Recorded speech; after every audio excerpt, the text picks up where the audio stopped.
அனைவருக்கும் வணக்கம். டெல்லியில பார்த்தீங்கன்னா, 3 பிள்ளைகள் இறந்துட்டாங்க.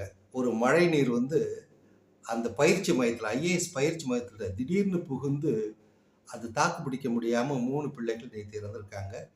இரவு பூரா அந்த மாணவர்கள்லாம் போராட்டம் நடத்துறதெல்லாம் நம்ம காணொளியில பார்க்கின்ற போது பதபதக்குதுங்க. கனவுகளோடு அந்த பயிற்சி மையத்துக்கு வந்த அந்த 3 பிள்ளைகள இறந்திருக்காங்க. அவங்களுடைய ஆன்மா சாந்தி அடையட்டும். அடுத்தது வருமுன் காப்போம் அப்படின்ற ஒரு தத்துவம் இருக்கு இல்லையா? அத செயல்படுத்தினாலே போதுங்க. இது மாதிரியான விபத்துகள்லாம் நம்ம தவிர்க்க முடியுங்க.